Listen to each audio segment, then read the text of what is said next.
horrible and tragic day. The homicides that took place last night and today are absolutely unacceptable. Our entire city is grieving right now, and we know that our Native community is feeling that trauma quite acutely. We are making sure that every available resource is utilized to catch the perpetrators of these horrible crimes. We will be making sure that the people that are responsible for these horrible killings are brought to justice. We're going to be working directly with community members to make sure that we have the right information and that we are doing everything possible to make sure that the people responsible are held responsible. To the families and the friends of the deceased, I cannot tell you how sorry we are. This has been tragic, and I know how much pain they are presently in, and I can't imagine what they're feeling right now. I have directed our chief of police to utilize every single available resource to make sure, again, that the perpetrators of these crimes are held responsible. While we don't have a ton of information yet, we do have several leads that we are presently acting on. We're hearing from community members that what happened last night we could be seeing today as a retaliation. But regardless, we have leads.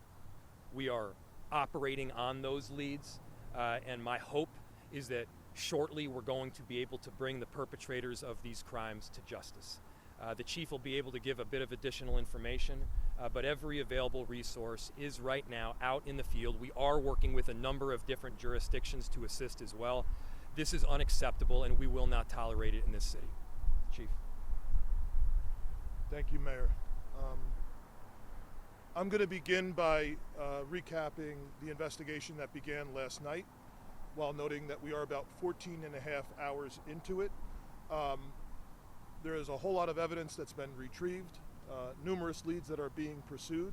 However, I am limited in the information that we can disclose. So, to recap last night, 3rd Precinct police officers responded to 3 ShotSpotter activations and multiple 911 calls within the area of the 1500 block of East 25th Street near Bloomington Avenue. Near the alleyway, officers located 3 men and 2 women, all of them suffering from gunshot wounds. 2 men and 2 women were inside of the vehicle at that location.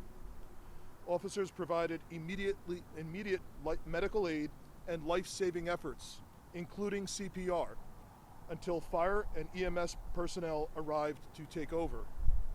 2 men and 1 woman were pronounced deceased at that scene. The remaining man and woman were transported to Hennepin Healthcare with life-threatening injuries. Their condition remains the same. Preliminary information indicates that this was a targeted shooting, which means that this was not random. The Hennepin County Medical Examiner will release the identities of the deceased along with the official causes and manners of death. Victim 1 is a male, 28 years of age. Victim 2, a woman, 20 years of age. Victim 3, a woman, 20 years of age. Victim 4, a juvenile male, 17 years of age. Victim 5, a male, 27 years of age. And it is the 20-year-old woman, 17-year-old male, and the 27-year-old male that are deceased from that scene. We are working with urgency to address that shooting that occurred last night. I've been in contact with the U.S. Attorney's Office, as well as the FBI and the U.S. Marshals Service, and they are assisting in that investigation. Since that incident, our investigators have been working diligently, and evidence is actively being reviewed and analyzed. We are following very promising leads, and we remain focused on identifying all those who were responsible. This morning, we have met with community leaders and residents to listen to their concerns and address immediate needs. Additional meetings were scheduled for this afternoon. We are working in partnership with the Metropolitan Urban Indian Directors Association, a coalition of American Indian community leaders. Their collaboration has been instrumental in guiding our community response. In response to this tragedy, we have directed additional resources to increase police presence in the area, aimed at restoring a sense of safety and addressing any emergent public safety issues. Violent incidents of this magnitude leave a deep impact, not only on the American Indian community, but on our officers, our investigators, and our community as a whole. Indeed, there are many questions, and we are still in the early stages of both of these investigations. We ask for the public's patience as our investigators follow the evidence to their logical conclusion, thoroughly and carefully. We have consistently highlighted the recent declines in homicides in this shooting as a welcome trend. However, we are acknowledging very clearly, as we did last night, that there's obviously much work to be done.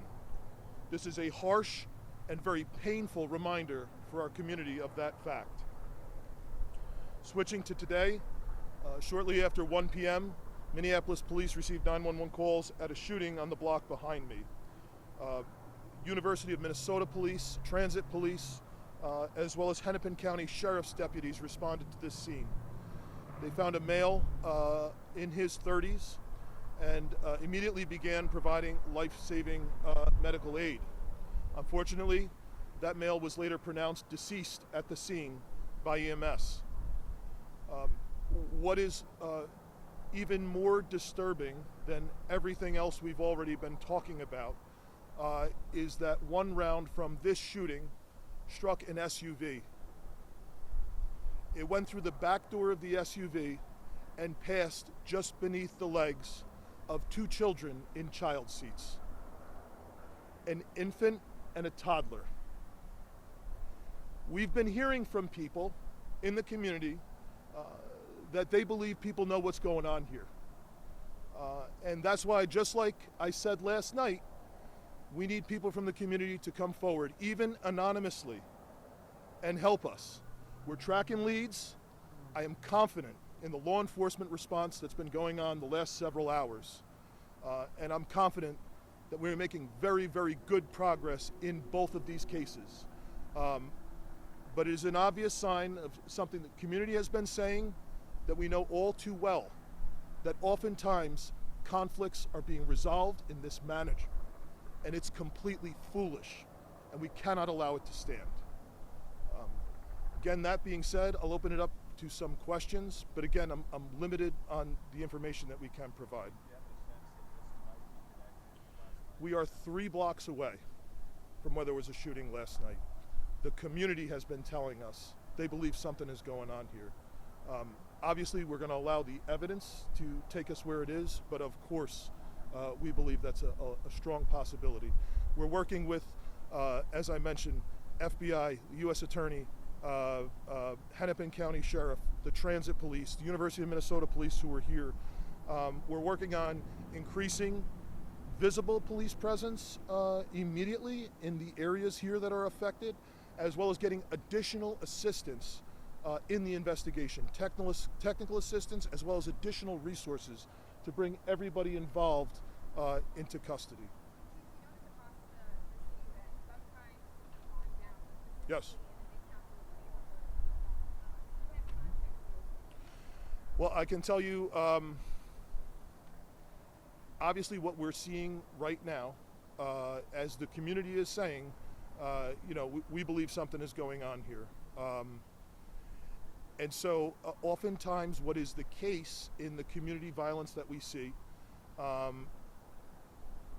particularly when we think there may be a connection or in some way associated with gang activity, that conflicts tend to be resolved in this manner.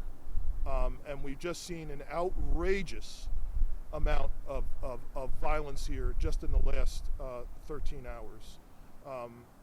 And so while, every incident is tragic, this speaks to the urgency that we need to act to do what we need to do every step of the way to take people into custody as soon as possible.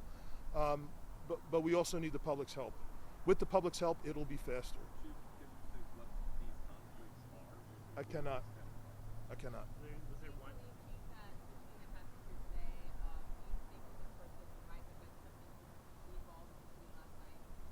As I said, we are certainly not ruling out that this is related in some way. We're 3 blocks away, community saying something's going on here.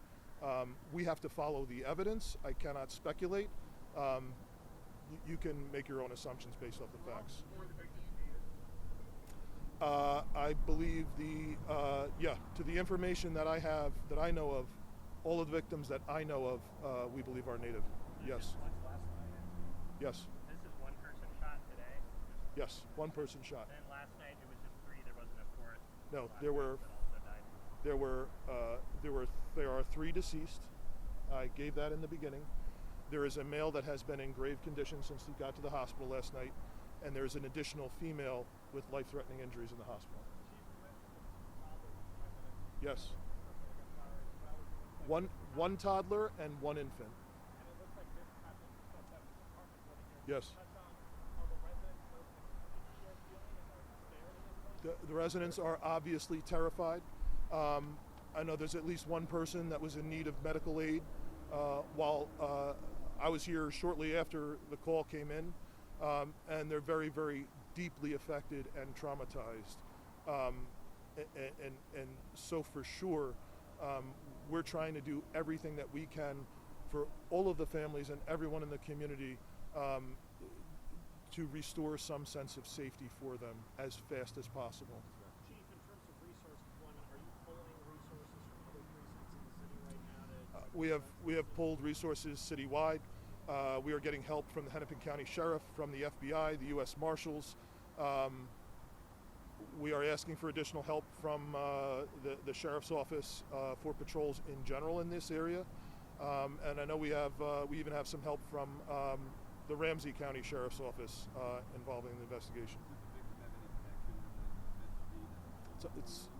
I'm not able to speak on that at this time. I don't have information to confirm that, but there was, I believe there was a weapon found on the scene.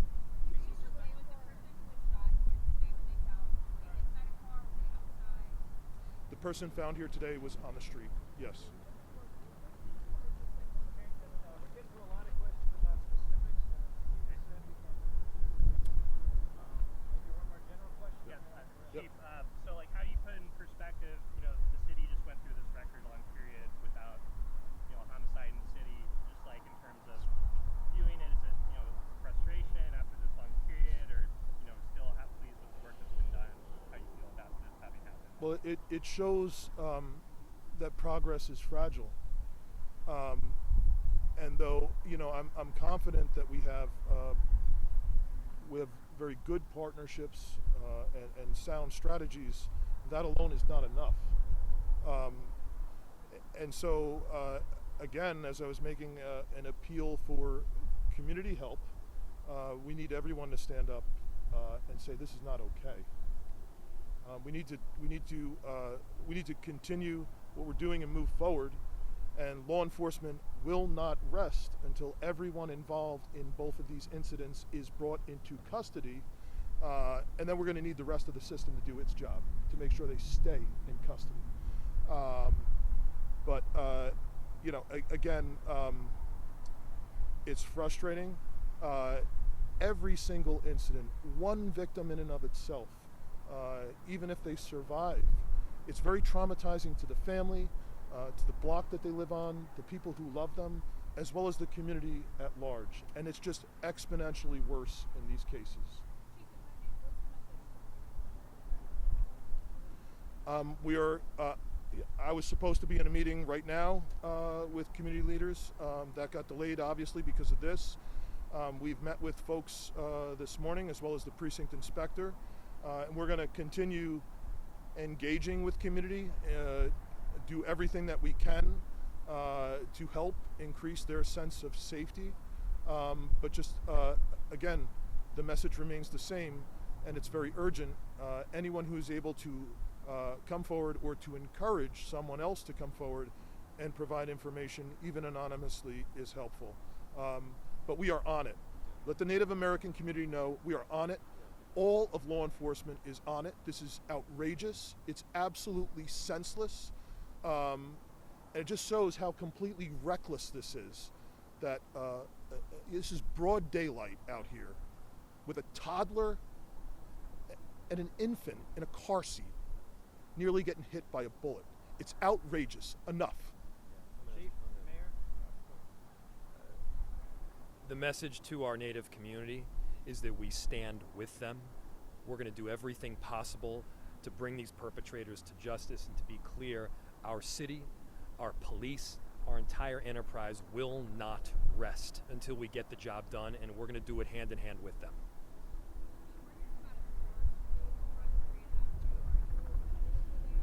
I don't have anything confirmed. I'm dealing with this. I heard the radio transmission myself. I don't know if anything is confirmed there yet, but we will be on that as well. Chief, Mayor. Yep.